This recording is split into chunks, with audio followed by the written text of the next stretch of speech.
Madame Mazet, vous serez notre dernière oratrice.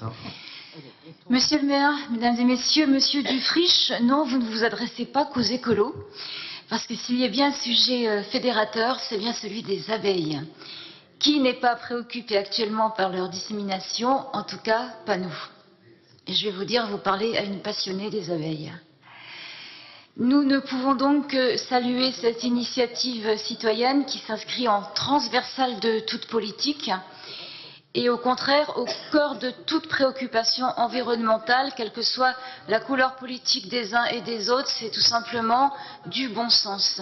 D'ailleurs, monsieur Dufriche, finalement, les partis verts ne devraient plus exister, les autres partis intégrant également parfaitement cette dimension et la nécessité de contribuer à la biodiversité, à la protection d'un équilibre homme-nature.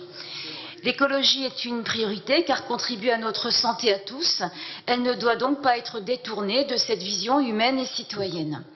Nous avons bien entendu que l'objectif de cette délibération n'était pas de produire du miel en quantité suffisante. Je l'ai goûté, le miel de Montreuil, pour fournir la population montreuilloise, même si celle-ci pourra bénéficier de productions saines, autres que celles trouvées en supermarché, avec ajout de sucre et d'eau justement. Le miel est un antibiotique naturel, un excellent substitut au sucre et sa qualité et son goût dépend du type de floraison environnant. Il est donc important de s'en préoccuper et nous vous soutenons en ce sens. Au-delà de cela, l'apiculture présente de hautes vertus pédagogiques tant les ruches représentent un système organisé qu'il est passionnant d'étudier. Mais être apiculteur ne s'improvise pas. Alors ceux qui tuent les rennes, ils sont vraiment très très mauvais comme apiculteurs. Il ne suffit pas de porter, pardonnez-moi monsieur le maire, une combinaison blanche. Cela nécessite du temps, de la présence, un savoir-faire sur le toit là-haut, monsieur le maire, pour lutter contre les maladies, la plus courante étant le varroa, contre laquelle il faut poser des lanières, par exemple, et la récolte du miel est tout un art. Défendre les abeilles à Montreuil peut être une excellente opération de promotion de la ville en termes de vecteurs de communication, mais c'est aussi surtout l'occasion de sensibiliser la population et de la mettre activement à contribution, pas seulement en termes d'apprenants ou d'observateurs. Aussi, nous vous proposons, de façon très pragmatique, d'impliquer le plus grand nombre d'entre nous dans la lutte contre le frelon asiatique. J'appelle les Montreuilloises et les Montreuillois à s'y atteler. C'est très sérieux, la lutte contre le frelon asiatique. Je ne sais pas, certains découvrent, mais c'est très très important. Et nos concitoyens peuvent le faire de façon très très simple. Ceux qui ont la chance d'avoir des jardins ou même sur des balcons, voilà, ils peuvent capturer des frelons. Ça peut être très efficace, fabriquer des pièges de façon artisanale.